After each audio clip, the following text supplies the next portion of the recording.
এনে ওই খাবারটা খেয়ে নিও, আর আমার গাড়ির সামনে থেকে সরো, আমি গাড়ি বের করব। ম্যাডাম, ম্যাডাম, আমাদের খাবার লাগবে না। খাবার লাগবে না? আমি কিন্তু কোনো টাকা পয়সা দিতে পারবো না তোমাদের। ম্যাডাম, আমাদের টাকা পয়সাও চাই না। খাবারও লাগবে না, টাকাও লাগবে না, তা কি লাগবে শুনি? ম্যাডাম, আপনি আপনার ফোনটা একটু দিতে পারবেন? আমাদের একটু দরকার আছে।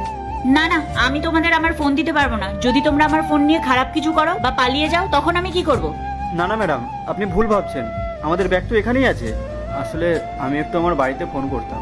আচ্ছা ঠিক আছে, বাট একটু তাড়াতাড়ি, আমাকে বেরোতে হবে। এ নাও।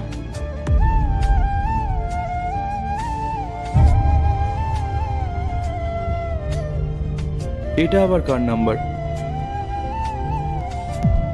হ্যাঁ, হ্যালো, কে? হ্যাঁ দাদা, দাদা আমি গোপাল বলছি।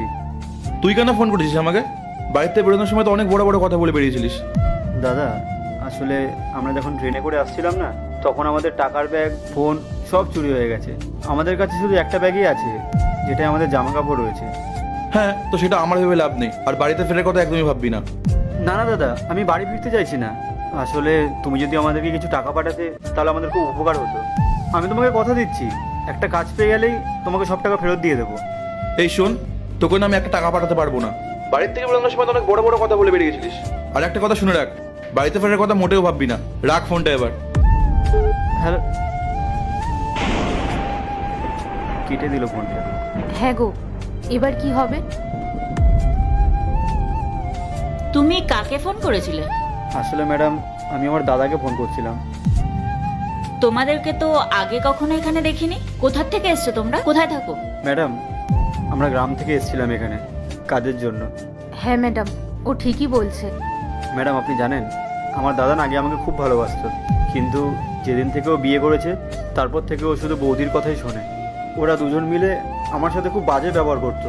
আর তারপর যখন আমি বিয়ে করলাম, ওরা তো আমার বউকেও দেখতে পারতো না। আর একদিন আমাদের দুজনকেই বের করে দিল। আর আমিও বেরোনোর সময় জোর গলায় বলে এসেছিলাম যে আমি আর কখনো ওই বাড়িতে ফিরে যাব না। কিন্তু দেখুন, আজ যখন আমরা বিপদে পড়লাম, তখন আমাদের প্রথমে দাদার কথাই মনে পড়লো। আর দাদাও আজকে আমাদের টাকা দিতে অস্বীকার করে দিল। ম্যাডাম, আমাদের ভাগ্যটাই খারাপ। প্রথমে আমরা ঝামেলা করে বাড়ি থেকে চলে আসলাম, আর যে আমাদেরকে এখানে ডাকলো কাজের জন্য, এখন তাকেও ফোন করে পাচ্ছি না। ফোন সুইচ অফ বলছে। তুমি এক কাজ করো, আমার ফোন থেকে ফোন করে দেখো, হয়তো কোনো কারণে ওনার ফোন সুইচ অফ আছে, তাই জন্যেই। না না ম্যাডাম, আর ফোন করতে হবে না। এখানে আসার আগেই ওনারা বলেছিলেন যে 10-15 হাজার টাকা দিতে, তাহলে আমাদের একটা কাজের ব্যবস্থা করে দেবে।